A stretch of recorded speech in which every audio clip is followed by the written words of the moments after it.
Hola a todos, bienvenidos a mi canal nuevamente. Me alegro mucho que hayan vuelto, que estén enganchados con el libro y que les haya gustado tanto la propuesta. Hoy hay un viento terrible, se escucha la persiana que se sacude, los techos, todo.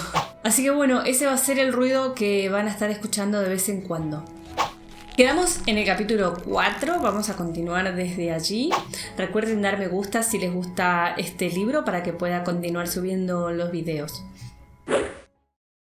Daría Alexandrovna, con un elegante peinador junto a un montón de revueltas cosas tiradas al suelo, vaciaba los cajones del suntuoso armario del salón. Habíase peinado a prisa y de cualquier modo, recogiendo en un moño sobre la nuca su cabellera, antes abundante y hermosa, que se iba haciendo cada vez más clara. La demacración del rostro, causada por la pena, hacía resaltar sus grandes ojos, que tenían expresión de espanto. Al oír los pasos de su marido se detuvo un instante. Miró hacia la puerta y se esforzó por adoptar una actitud severa y despectiva. Se daba cuenta de que temía tanto a su esposo como a la conversación que iban a tener. Por 10ª vez en 3 días veíase incapaz de reunir sus cosas y las de sus hijos para ir a refugiarse a casa de su padre. Por 10ª vez, sin embargo, decíase que debía hacer algo, castigar al infiel, humillarle, devolverle una pequeña parte de mal que a ella le había hecho. Pero aún diciéndose repetidamente que iba a dejarle, sentía que no haría nada, que no podía dejar de amarle, de considerarle como su marido. Por otra parte, reconocía que, si en su propia casa le costaba tanto atender a sus hijos, peor iba a hacer esto en la casa donde pensaba llevarlos. El pequeño se había puesto enfermo por haber tomado caldo agrio y los otros habían estado a punto de quedarse sin comer el día antes. Comprendía que nunca tendría valor para marcharse, pero intentaba engañarse haciendo los preparativos para irse. Al ver a su esposo, se puso otra vez a sacar cosas de los cajones y no levantó la cabeza sino hasta que él llegó muy cerca de ella. Entonces Daría, en vez de la actitud resuelta y severa que quería mostrarle, le mostró un rostro alterado por el dolor y la indecisión. «¡Dolly!», exclamó Esteban en voz baja. Oblonsky, con la cabeza inclinada, fingía una actitud de arrepentimiento para mover a compasión que desmentía su aspecto exterior, que era de persona rebosante de salud. Daría le lanzó una rápida mirada de cabeza a pies y pudo ver aquella frescura de la tez y aquel aire de satisfacción.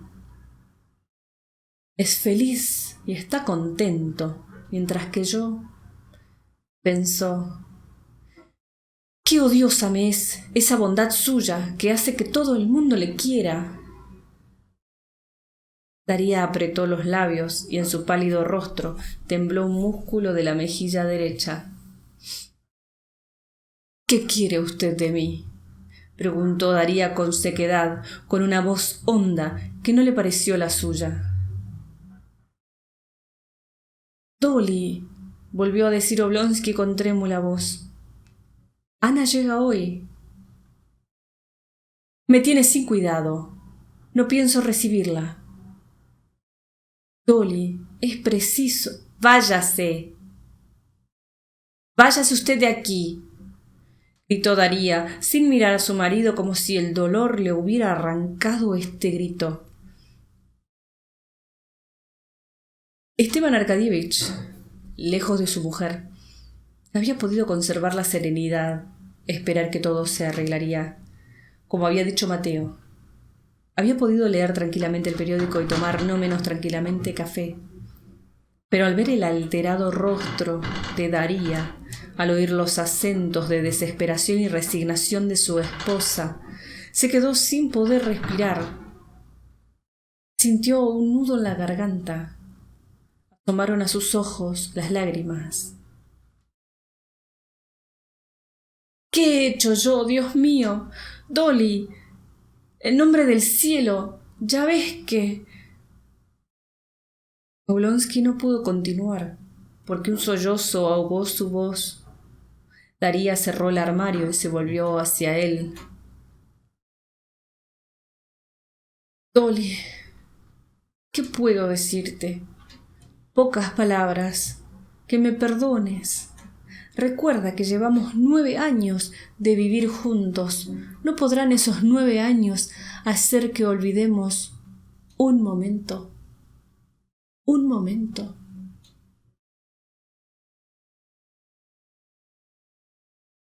Daría con la vista baja.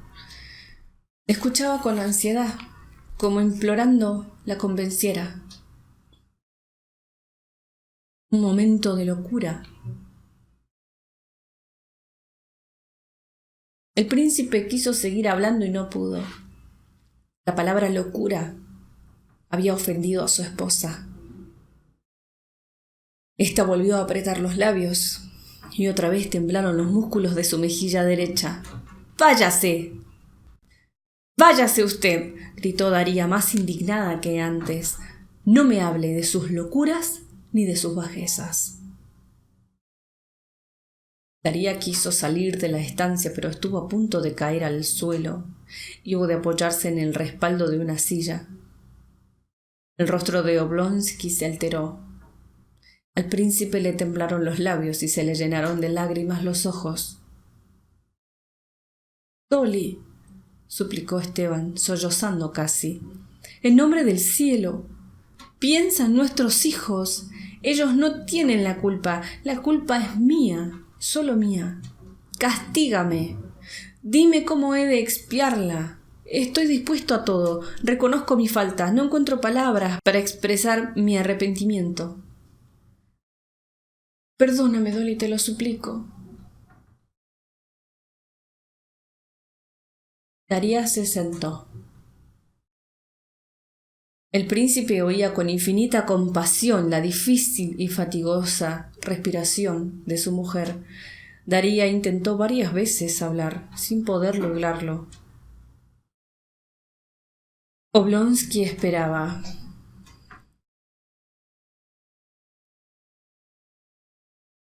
Tú piensas en los hijos cuando tienes ganas de jugar con ellos, pudo por fin decir Daría, pero yo pienso en ellos a todas horas y sé que van a ser desgraciados.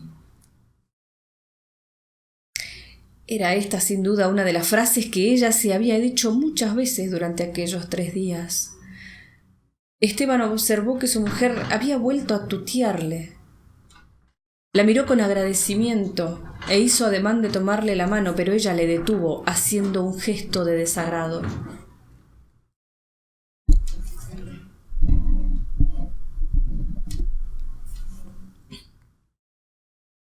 Pienso en los hijos y haré cuanto sea menester para salvarlos. Solo que aún no sé qué será mejor para ellos. Si separarlos de su padre o dejarlos con un libertino. Dígame usted, después de lo que ha pasado, ¿es posible seguir viviendo juntos? ¿Es posible? Responda, ¿es posible?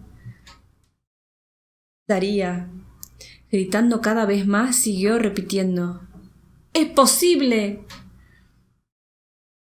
Cuando mi marido, añadió, el padre de mis hijos, sostiene relaciones amorosas con su institutriz.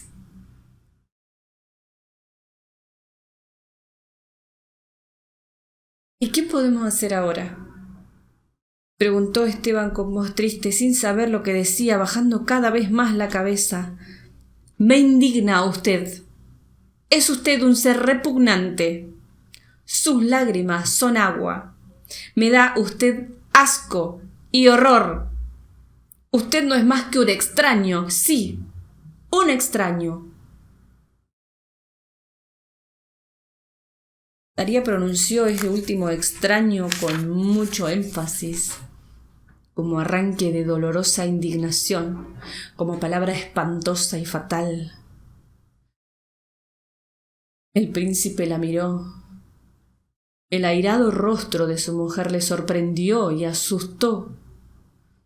La compasión que él mostraba irritaba a Dolly, que no necesitaba compasión, sino que esperaba amor. Pero Oblonsky no comprendía a su mujer y pensaba: me odia. No me perdonará nunca. Es terrible, terrible, musitó Esteban.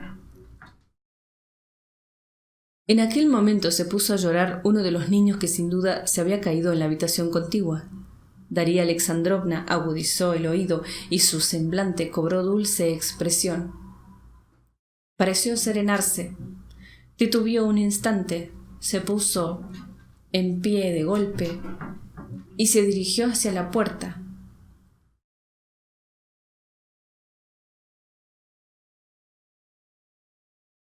«Quiere a mi hijo», pensó Oblonsky. «¿Puede odiarme a mí?» «Dolly, una palabra más», insistió el marido siguiéndola. «Si me sigue, llamaré a los criados y a los niños, para que sean testigos de su vileza. Yo me marcho hoy. Así podrá usted traer a su amante». Y Daría salió dando un portazo.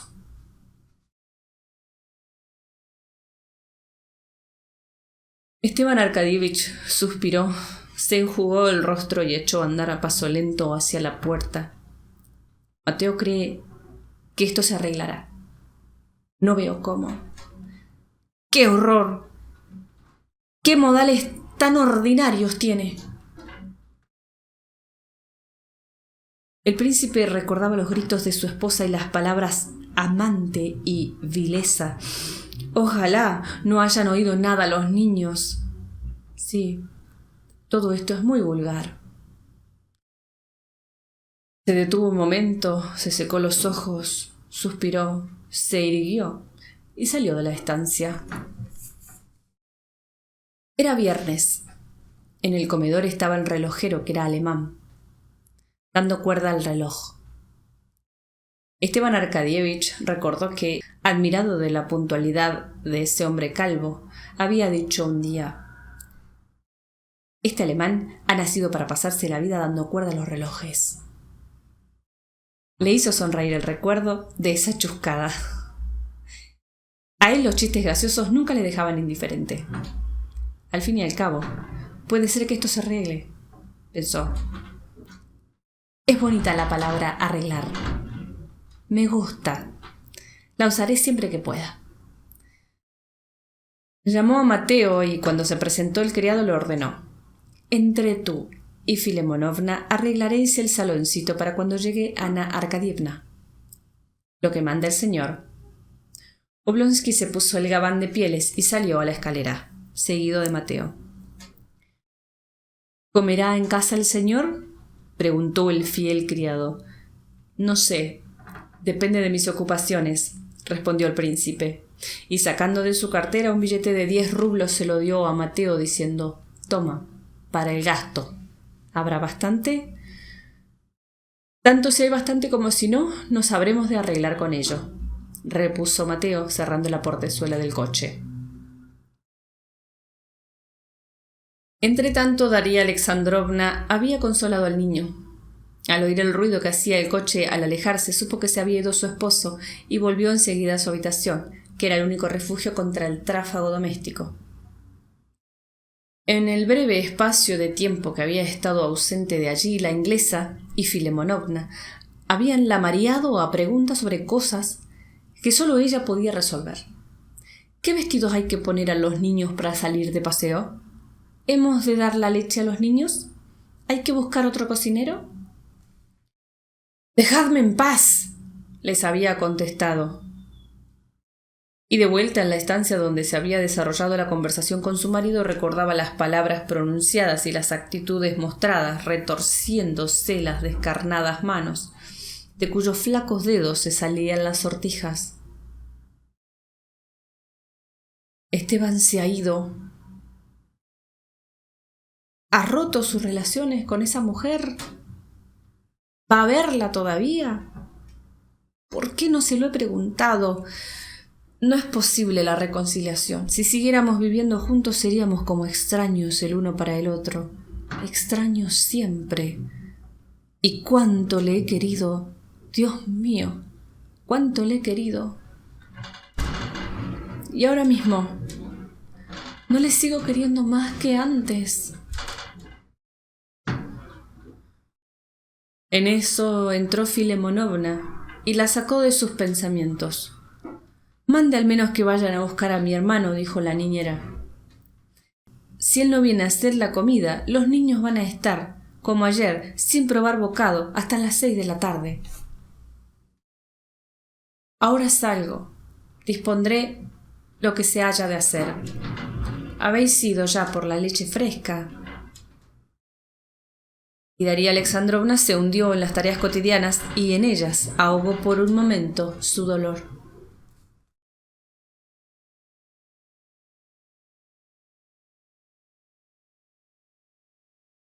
Capítulo 5. Esteban Arcadievich, gracias a sus buenas prendas naturales, había adquirido alguna cultura. Pero como era perezoso y distraído, había salido del colegio sabiendo poco. Sin embargo, pese a la desordenada vida que llevaba, a ser una medianía y a su relativa juventud, desempeñaba un cargo importante y bien remunerado: el de presidente de sala de un tribunal de Moscú. Debía este empleo a la protección del esposo de su hermana Ana, Alexis Alexandrovich Karenin, que era uno de los jefes del Ministerio de Justicia. Pero a falta del cuñado, un centenar de personas, hermanos, tíos y primos, habrían proporcionado a Stiva Oblonsky ese puesto u otro por el estilo, así como también los 6.000 rublos de sueldo que, a despecho de los cuantiosos bienes que poseía su esposa, necesitaba para proveer con dificultad a sus necesidades. Esteban Arcadievich tenía la mitad de su parentela y de sus amistades en Moscú y en San Petersburgo. Había nacido entre los poderosos de este mundo, tanto los de ayer como los de mañana. Un tercio de los personajes influyentes, amigos de su padre, personas de edad, le conocían desde cuando llevaba justillo. Otro tercio le tuteaba, y los demás eran más que simples conocidos. Por consiguiente, los dispensadores de los bienes terrenales en forma de empleos, arrendamientos, concesiones, etc., eran amigos de él y no podían dejar sin protección a uno de los suyos. Solo le habían pedido que no se mostrara brusco, ni envidioso, ni colérico, ni susceptible. Eran defectos incompatibles con su bondad natural. Le hubiese parecido gracioso que no le hubieran dado el cargo o el sueldo que necesitaba. ¿Exigía él cosas extraordinarias? No. Solo un empleo como el que lograban muchas personas de su edad y condición, que él se sentía capaz de desempeñar tan bien como cualquier otro. Esteban Arcadievich no solo se hacía querer por su carácter afable y su indisputable buena fe, su agradable presencia, sus vivos ojos, sus cejas y cabellos negros, el color de su cutis que parecía amasado con leche y rosas. En suma, su persona toda tenía no se sabe qué encanto natural que alegraba los corazones y los llevaba hacia él irresistiblemente. «¡Oh, Stiva Oblonsky!», exclamaban al verle casi siempre con sonrisa alegre, y aunque el encuentro solo dejara recuerdos algo vagos, no por eso se alegraban menos cuando volvían a verle al día siguiente o al otro. En los 3 años que venía ejerciendo su alto cargo en Moscú, Esteban Arcadievich habíase granjeado no solo el afecto, sino también el aprecio de sus colegas y de todas las personas que le trataban. Las prendas que le valían esta estimación general eran, en primer lugar, una extremada indulgencia para con sus iguales, fundada en el conocimiento de sus propios defectos, y, en segundo término, un liberalismo absoluto, no liberalismo del que exponían los principios los periódicos, sino un liberalismo innato que le hacía tratar a todo el mundo con espíritu de igualdad, sin miramiento al rango ni a la posición económica. Y por último, y sobre todo, una indiferencia absoluta para los negocios que había de resolver, lo cual le permitía no apasionarse y por consiguiente no cometer errores. Así que llegó al tribunal. Esteban, seguido a respetuosa distancia del ujier que le llevaba la cartera. Entró en su despacho para ponerse el uniforme y de allí pasó a la sala del consejo. Los funcionarios se pusieron de pie y le saludaron con deferente afabilidad. Oblonsky se apresuró como siempre a ocupar su puesto y se sentó tras haber estrechado la mano a los demás componentes del consejo. Conversó y bromeó con estos tanto como lo exigían las conveniencias y luego abrió la sesión. Nadie como él sabía templar el tono oficial con aquella llaneza y sencillez que hacen tan grato el despacho de los negocios. Con aire desenvuelto, aunque respetuoso, como hacían todos los que tenían la suerte de servir a las órdenes de tal jefe, el secretario se acercó a Stepan Arkadyevich, le entregó unos papeles y le habló con la familiaridad que Oblonsky había puesto en uso allí. Por fin hemos podido conseguir los datos que teníamos pedidos al Consejo Provincial de Penza. Con su permiso, los dejo sobre la mesa. Por fin están aquí, dijo Oblonsky poniendo el dedo sobre los documentos. Pues bien, señores. Supiesen, pensaba Esteban, que escuchaba risueños los ojos con la cabeza ladeada para mostrar el interés con que oía el informe que estaba leyendo. Si supiesen la cara de chiquillo sorprendido haciendo una travesura que tenía su presidente hace un momento. La sesión se suspendía a las 2 de la tarde para ir a comer. Aún no habían dado las 2 cuando se abrió la gran puerta vidriera de la sala y entró alguien. Todos los miembros del consejo, tanto los que estaban sentados bajo el retrato del zar como los que ocultaban a medias el espejo de justicia, contentos de aquella inesperada diversión, volvieron la cabeza hacia allí, pero el ujier hizo salir al intruso enseguida y cerró la puerta tras éste.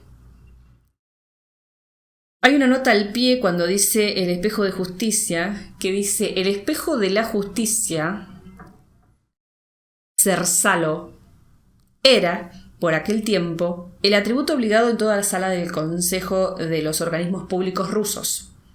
Consistía en un prisma triangular de cristal coronado de un águila, a cada una de cuyas caras estaba pegado un ukase de Pedro el Grande, relativo a procedimientos judiciales y a los derechos de los súbditos. Continuó. Terminada la lectura del informe, Stepan Arkadyevich se estiró, se levantó y, ofreciendo un sacrificio al liberalismo de la época, se atrevió a encender un cigarrillo en la mismísima sala del consejo. Después pasó a su despacho seguido de 2 colegas. Nikitin, sujeto que sabía cuántas eran 5, y del gentil hombre de cámara, Grinevich. Esa frase no la conozco. ¿Cuántas eran 5? Debe ser un sujeto muy avispado, pero no, realmente no. No la conozco la frase. Tendremos tiempo de acabar después de almorzar, dijo Stepan Arkadyevich. Sí, asintió Nikitin. Ese Fomin ha de ser un pícaro redomado, opinó Grinevich, refiriéndose a uno de los personajes que intervenían en el asunto puesto a discusión. Con su silencio y un gesto significativo, Oblonsky dio a entender a Grinevich que no era conveniente hacer juicios temerarios. ¿Quién era el hombre que ha entrado en la sala?, interrogó Oblonsky al ujier. Preguntó por su excelencia y entró mientras yo estaba de espaldas. Le he dicho que esperase hasta que salieran los señores. ¿Dónde está? Seguramente en el vestíbulo, porque hace un momento estaba allí. Mírelo, ahora sube. El ujier señala a un buen mozo, ancho de hombros, con barba rizada, quien, sin tomarse la molestia de quitarse el gorro de pieles, subía por la escalera de piedra por la que bajaban a la sazón los colegas de Stepan Arkadyevich con la cartera bajo el brazo. Uno de estos, hombre muy delgado, se detuvo, miró sin el menor agrado al que subía y se volvió para interrogar con la vista a Oblonsky, que estaba en lo alto de la escalera y cuyo lustroso rostro, realzado por el bordado cuello de uniforme, mostróse aún más alegre y risueño al reconocer al que subía. «¡Es Levin!» exclamó. Recuerden igual que se dice Liobin. Pero yo no sabía eso, así que siempre lo leí como Levin y para mí es Levin. Es Levin, exclamó, obsequiando a este con una sonrisa afectuosa, aunque burlona. Esteban, no contento con estrecharle la mano, lo abrazó y le dijo: ¿No te da vergüenza venir a buscarme a esta casa de...? ¿Cuándo has llegado? Ahora mismo, respondió Levin, girando miradas asustadas y recelosas en derredor. Tenía muchos deseos de verte. Bien, vamos a mi despacho.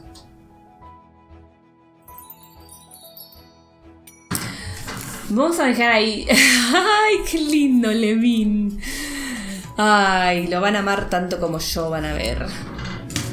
Ahí está. Bueno, espero que les haya gustado la historia de hoy. Empezó medio álgido ahí con la discusión. La verdad, no me acuerdo si se arreglan o no, así que no les puedo adelantar nada. Los dejo entonces con este capítulo y nos vemos la próxima con más Ana Karenina. Que tengan una hermosa semana. Gracias por ver.